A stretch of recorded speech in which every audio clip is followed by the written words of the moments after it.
Jemaat yang terkasih di dalam Tuhan Yesus Kristus, selamat memasuki ibadah Minggu Pentakosta 31 Mei 2020 yang dilayangkan secara online oleh GKI Citraland. Pelayan firman Tuhan Pendeta Samuel Ismayanto dengan tema menerima aliran hidup dari Roh. Mari kita bersaat teduh sejenak.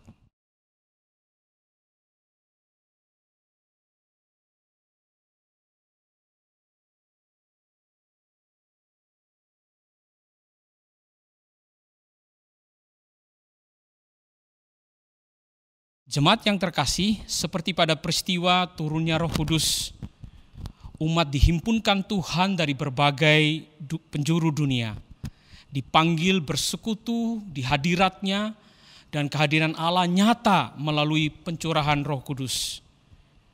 Dia hadir bagi kita umat kepunyaan-Nya.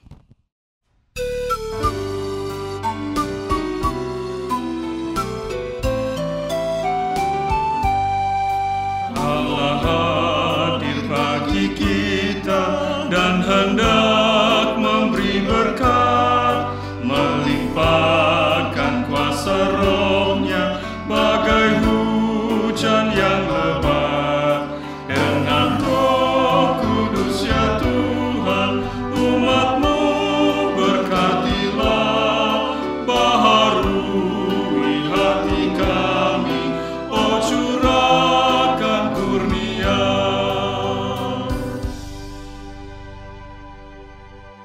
Mari kita masuk ibadah Pentakosta ini dengan satu pengakuan bahwa pertolongan kita datangnya dari Tuhan yang menciptakan langit dan bumi.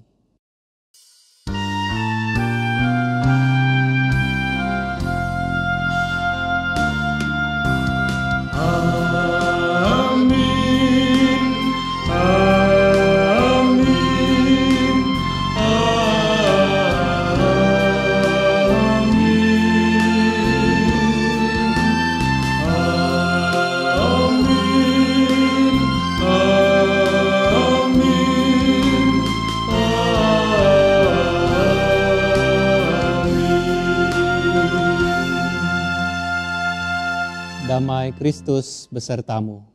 Dan besertamu juga. Ketika tiba hari Pentakosta, semua orang percaya berkumpul di suatu tempat.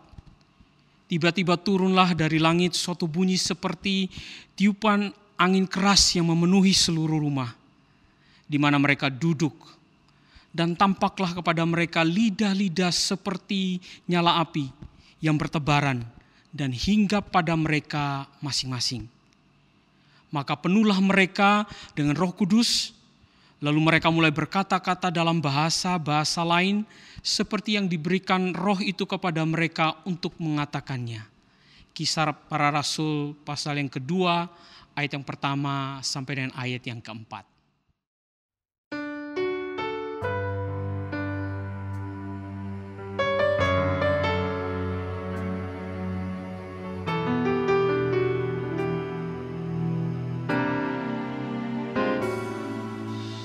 Roh-Mu yang hidup penuhiku, mengalir dalamku.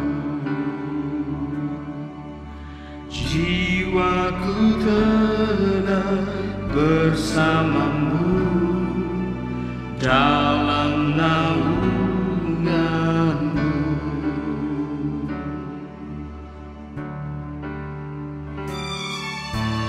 Roh-Mu yang hidup penuhiku, mengalir dalamku.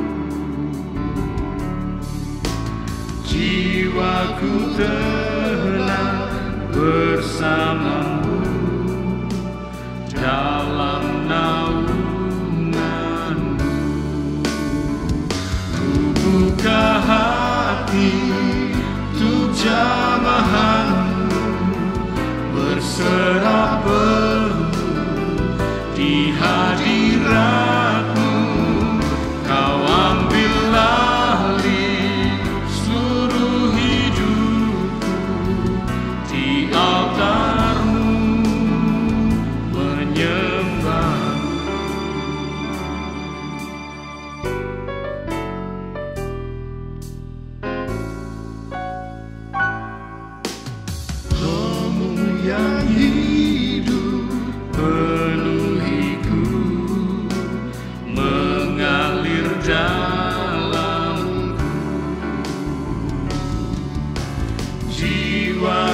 tenang bersamamu dalam naunganmu.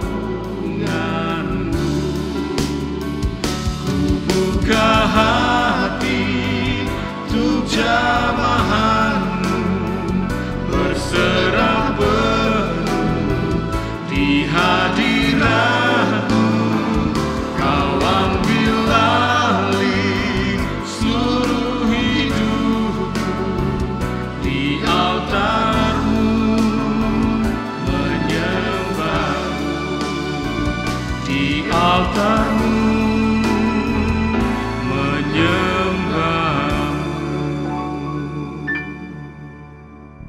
Jemaat yang terkasih, kini rendahkanlah hatimu. Akuilah dosamu di hadapan Tuhan.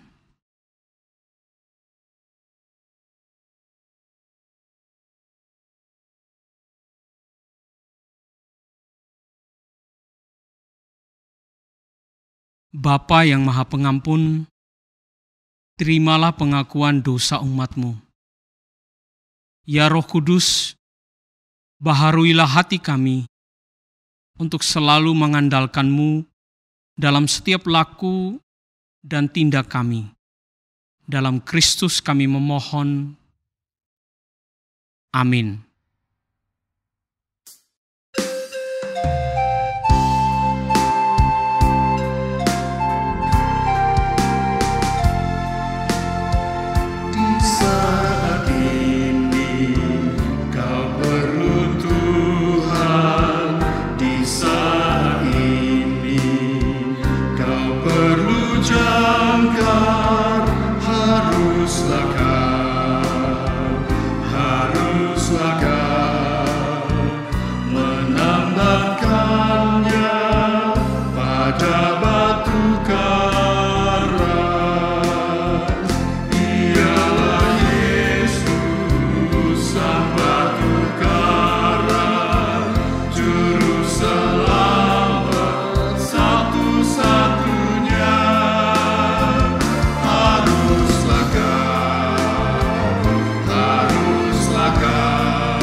Bagi setiap kita yang diampuni dosanya, anugerah Tuhan nyata dalam kehidupan kita.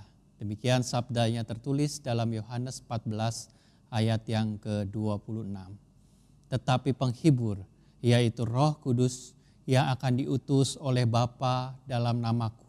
Dialah yang akan mengajarkan segala sesuatu kepadamu dan akan mengingatkan kamu akan semua yang telah kukatakan kepadamu.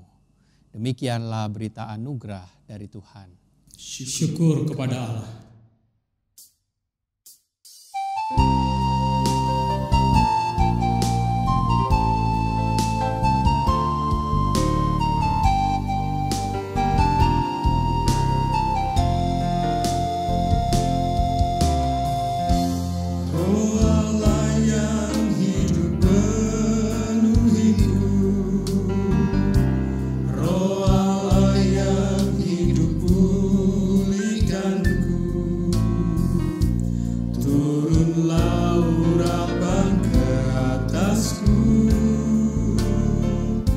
Membangkitkan kuasa-Mu.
jadikan hidupku alatmu, dipenuhi urapan baru, menyatakan kebesaran kuasa-Mu, menyatakan kebesaran kuasa-Mu.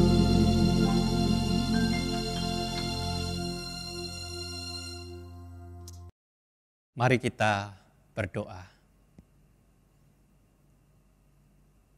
Roh Kudus yang tercurah di hari Pentakosta memampukan kami untuk kami menerima dan mengerti firman Tuhan yang akan kami dengar, kami baca dan kami renungkan di dalam kehidupan kami sehari-hari.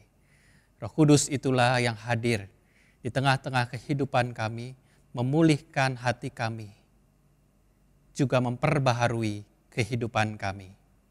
Dalam Kristus kami berdoa. Amin. Sabda Tuhan saat ini dibacakan dari Kisah Para Rasul pasal yang kedua, ayat ke-41 hingga ayat yang ke-47. Kisah Para Rasul pasal yang kedua, ayat ke-41 hingga ayat yang ke-47.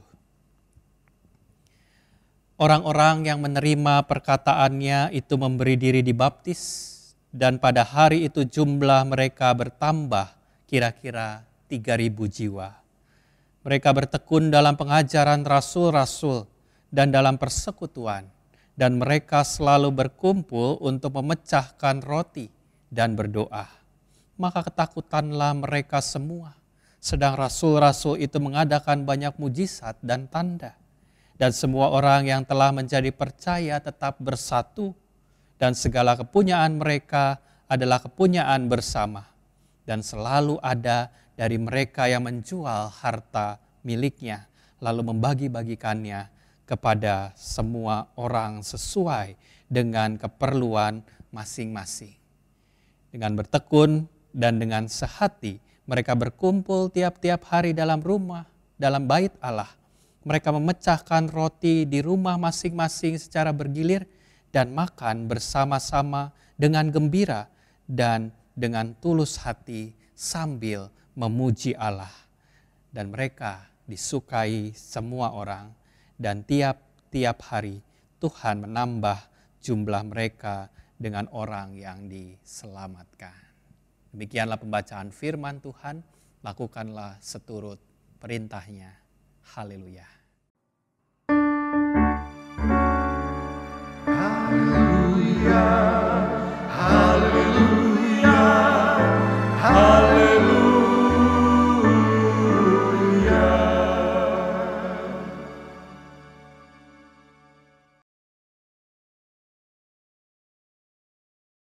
Orang yang menerima aliran hidup dari Roh adalah orang yang hidupnya penuh Roh Kudus. Hidup digerakkan oleh Roh.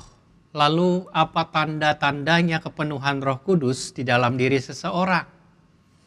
Apakah mereka menjadi orang yang terpisah dari dunia, artinya menjauhi dunia, orang-orang yang hanya tertarik dengan hal-hal mistis yang diterimanya, seperti bisikan-bisikan roh, suka dengan karunia-karunia roh yang dipertontonkan, suka dengan sesuatu yang supranatural, itu bukan spiritualitas, tetapi itu spiritisme.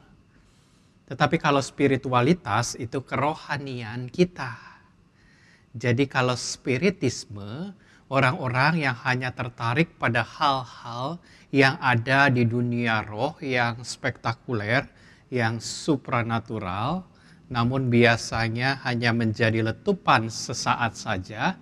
Tetapi spiritualitas itu bicara soal gaya hidup yang didorong oleh Roh Kudus. Jemaat yang terkasih, Pentakosta bukan hanya sekedar memaknai peristiwa spektakuler yang dialami murid-murid ketika Roh Kudus turun ke atas mereka dalam bentuk lidah-lidah api, tetapi bagaimana kehidupan setelah itu? Ketika mereka menyapa ribuan orang dengan bahasa yang sederhana, bahasa yang akhirnya mudah dimengerti oleh orang banyak, bukan bahasa surgawi yang sulit dipahami atau tidak ada yang bisa menerjemahkannya. Bukan hanya peristiwa 3.000 orang yang bertobat pada saat itu saja, tetapi apa gaya hidup baru yang mereka tampilkan setelah pertobatan mereka. Hidup kepenuhan Roh Kudus akhirnya bukan kita merasa lebih tinggi, lebih benar atau paling benar, kita merasa kebal terhadap apapun termasuk penyakit, bukan berarti kita juga menampilkan sesuatu hal yang di luar nalar kita, tetapi juga bukan hidup mengawang-awang, tapi hidup senatural mungkin, sewajarnya, bahkan tidak menjauhi dunia, tetapi justru hidupnya membumi. Sejatinya mereka yang menerima aliran Roh Kudus memiliki gaya hidup yang baru, seperti yang disaksikan di dalam Kisah Para Rasul yang tadi kita baca sama-sama. Diawali dari peristiwa muncul sesuatu yang spektakuler, yaitu Roh Kudus turun pada 120 orang jemaat mula-mula. Mereka dijamah oleh Roh Kudus, mereka bisa berbahasa asing yang tidak pernah mereka pelajari sebelumnya. Setelah itu disusul dengan khotbah Petrus dan ada 3.000 jiwa pada saat itu yang bertobat. Betapa hebatnya, betapa spektakulernya di dalam satu kali khotbah langsung ada 3.000 orang bertobat. Tetapi pertanyaannya yang lebih penting, bagaimana mereka yang 3.000 jiwa itu menjalani kehidupan mereka setelah mereka bertobat?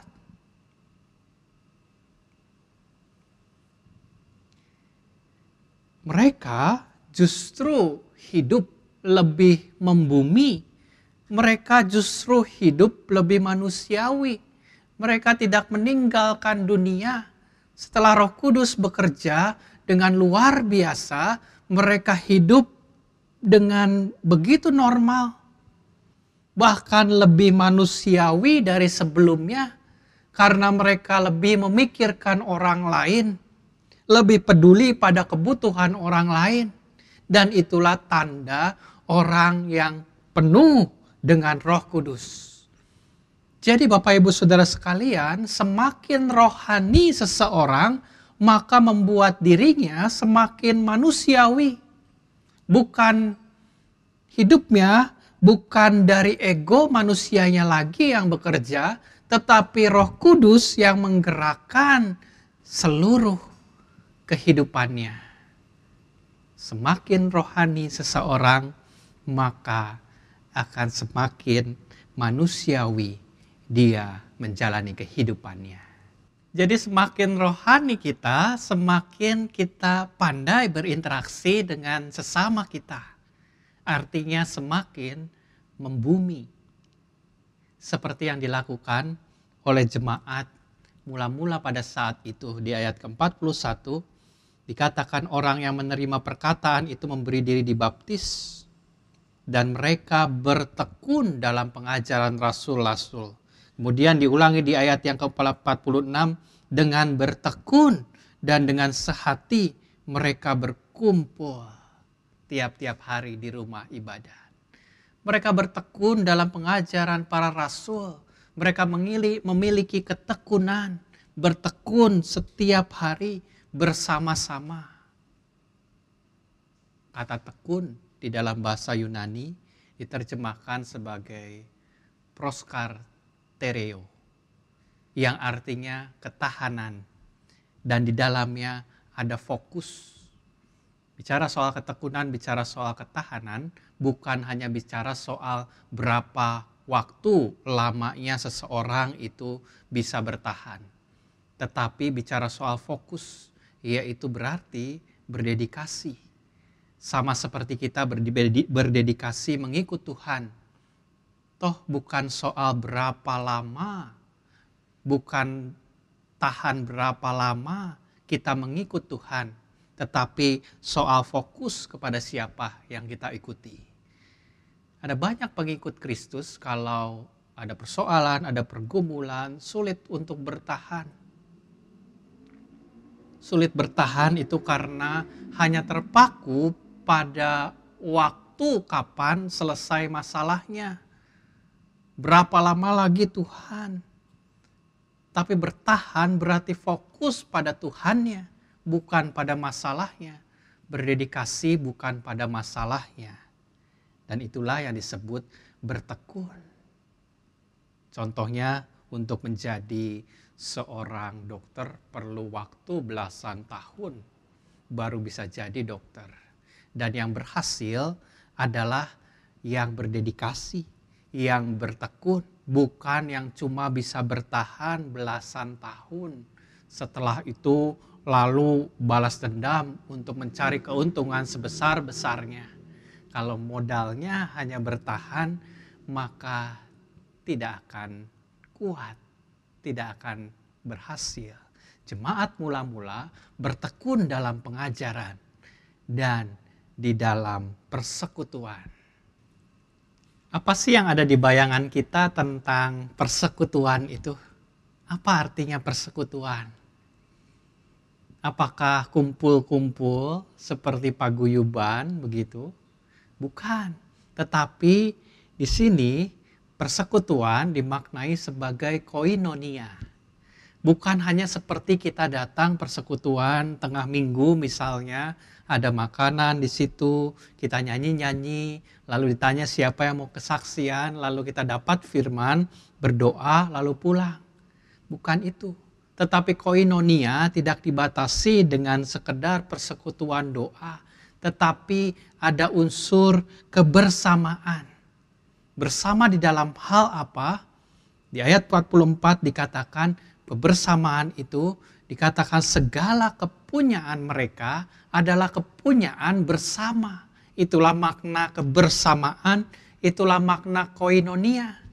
Ketika bertekun di dalam koinonia, mereka berpartisipasi mengambil bagian di dalam sebuah karya layanan. Mereka membagi harta mereka kepada orang lain. Itulah persekutuan, itulah koinonia. Bukan hanya kumpul-kumpul. Jangan sebut persekutuan kalau kita cuma kumpul-kumpul dan tidak ada partisipasi apapun dan membagikan sesuatu kepada orang lain. Jangan rendahkan makna persekutuan yang sudah terdistorsi selama ini.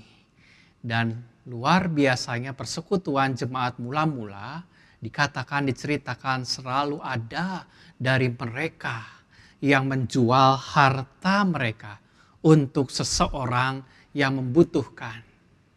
Dan mereka melakukannya tanpa paksaan. Tetapi karena mereka menyadari bahwa mereka sudah menerima aliran Roh Kudus, sehingga ada dorongan Roh Kudus yang memampukan mereka untuk memberi, untuk dapat merasakan kebersamaan. Ada ikatan kebersamaan menjadi bagian dari orang lain yang membutuhkan. Itulah persekutuan. Itulah koinonia. Mereka juga memecah-mecahkan roti di rumah masing-masing secara bergiliran. Itulah makna persekutuan yang sesungguhnya. Jadi tidak ada alasan untuk tidak berpartisipasi, untuk tidak memberi. Ketika kita bersekutu, ketika beribadah, apalagi ketika saat ini kita mengadakan ibadah yang dilakukan secara online, persekutuan secara online di mana-mana. Karena kita sejatinya tidak hanya sekedar kumpul-kumpul, makan-makan dan kita hanya menerima sesuatu saja. Justru kebersamaannya itu, persekutuannya itu ketika kita bisa berpartisipasi untuk berarti bagi orang lain, untuk membagikan sesuatu untuk orang lain. Tetapi beberapa orang Kristen salah memaknai persekutuan. Karena memaknai persekutuan itu, koinonia itu, dengan makna yang bersifat transaksional. Saya datang ke gereja, saya bisa dapat apa? Kalau nggak menarik khotbahnya, ya saya nggak datang.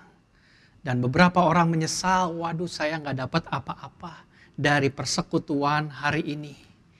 Melayani juga begitu, untuk memuaskan diri sendiri. Kalau dilihat banyak orang menjadi lebih semangat, itu kan sesuatu yang transaksional. Jadi ada yang berasa, yang online ini merasa tidak dapat apa-apa. Mereka pilih-pilih channel lain yang memuaskan diri mereka sendiri.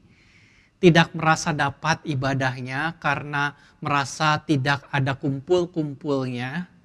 Akhirnya tidak memberikan, termasuk memberikan persembahan. Karena persekutuan dimaknai sebagai sesuatu yang transaksional tadi. Jemaat yang terkasih, hari ini kita belajar. Kehadiran Roh Kudus di dalam hidup kita membuat kita mengerti arti persekutuan.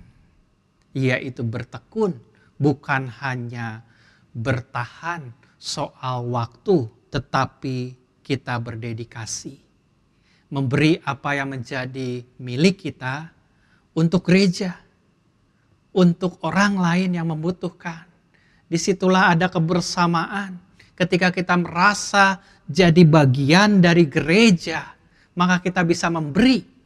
Ketika kita merasa jadi bagian dari orang lain yang membutuhkan. Dan dari situlah terpancar kegembiraan.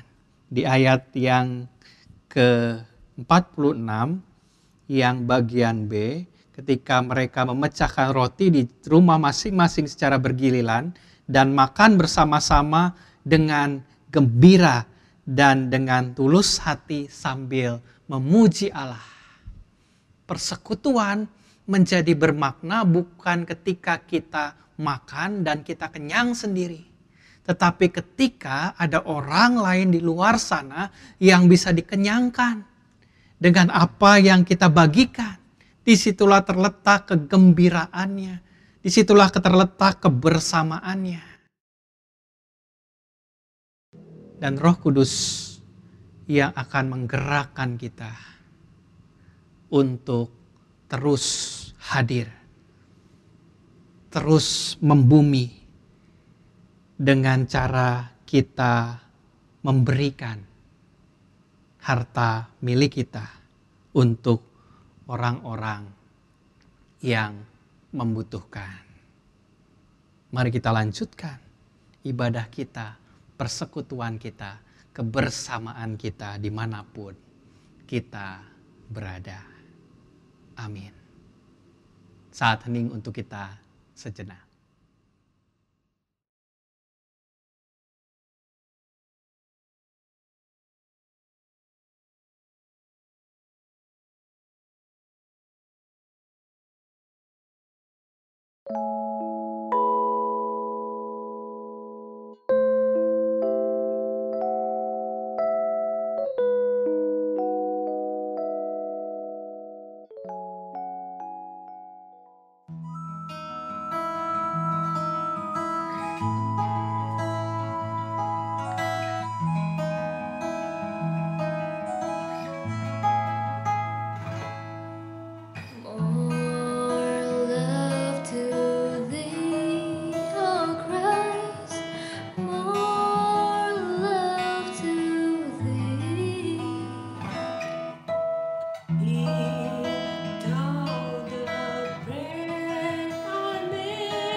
Dengan hati yang tertuju kepada Tuhan, mari bersama kita ikrarkan pengakuan iman kita seturut dengan pengakuan iman rasuli yang berbunyi demikian.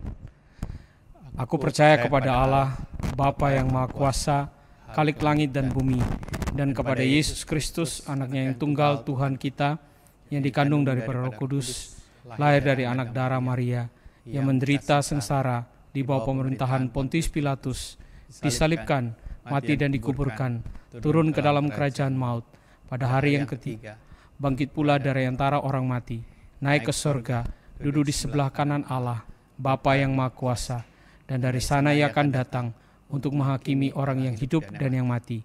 Aku percaya kepada Roh Kudus, gereja yang kudus dan am, persekutuan orang kudus, pengampunan dosa, kebangkitan orang mati, dan hidup yang kekal.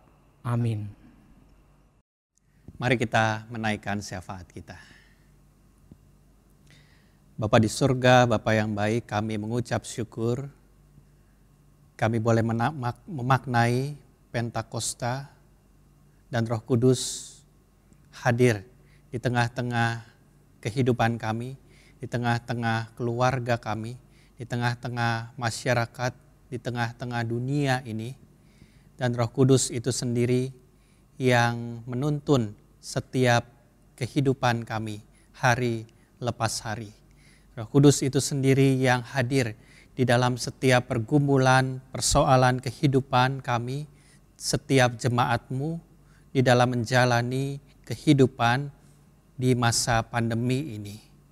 Kiranya Tuhan yang melawat setiap jemaat-Mu yang kekurangan, yang sakit, yang ada di dalam pergumulan kehidupan mereka, tentang usaha mereka, pekerjaan mereka, pendidikan mereka, dan apapun itu, kami yakin Roh Kudus menjamah dan memulihkan jemaat-Mu. Dan juga Roh Kudus hadir di tengah-tengah masyarakat, di tengah-tengah lingkungan sekitar kami. Berikan hikmat kepada setiap kami, setiap masyarakat di dalam menjalankan social distancing pada masa-masa ke depan ya Tuhan.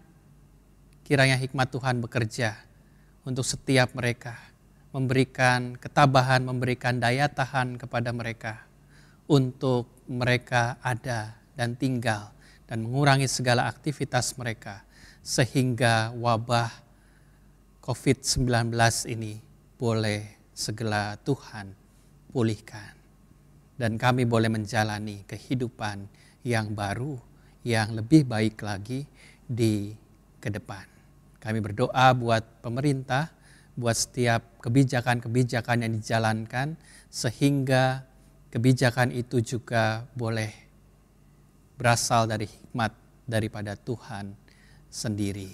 Kami berdoa ya Tuhan buat para dokter, para perawat yang merawat, menjaga setiap pasien, setiap orang-orang yang sakit, kiranya Tuhan yang berikan kekuatan, imunitas kepada mereka. Inilah doa dan permohonan kami yang kami panjatkan hanya di dalam nama Tuhan kami, Yesus Kristus. Amin. Tiba saatnya kita memberikan persembahan sebagai wujud syukur kita atas pemeliharaan Tuhan. Persembahan dapat ditransfer ke rekening GKI Citraland atau melalui QR Code. Mari memberi dengan sukacita sambil mengingat sabdanya. Dengan rela hati aku akan mempersembahkan korban kepada Tuhan. Bersyukur sebab nama-Mu baik ya Tuhan. Mazmur 54 ayat yang ke-8.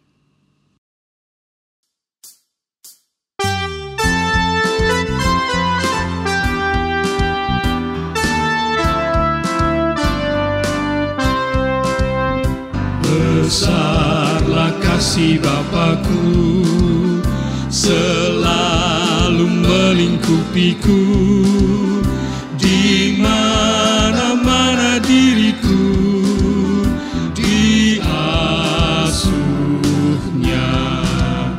Ya Bapa, atas kasih-Mu yang selalu menaungiku, ku naikkan terima kasih-Ku kepada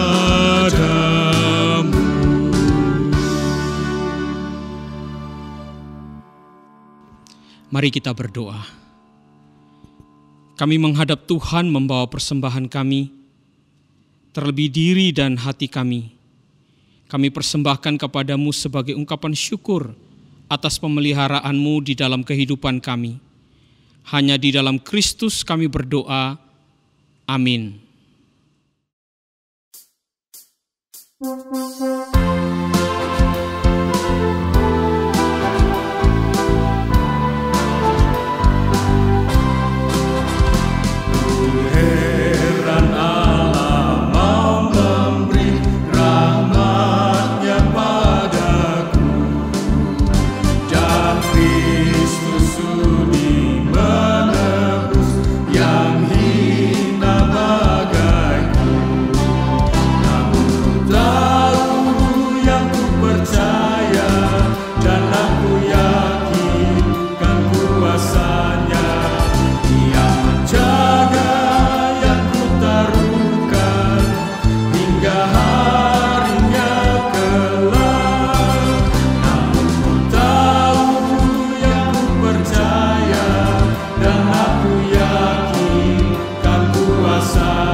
Kembalilah dalam kehidupanmu sambil tetap mengarahkan hati kepada Tuhan dan terimalah berkat-Nya.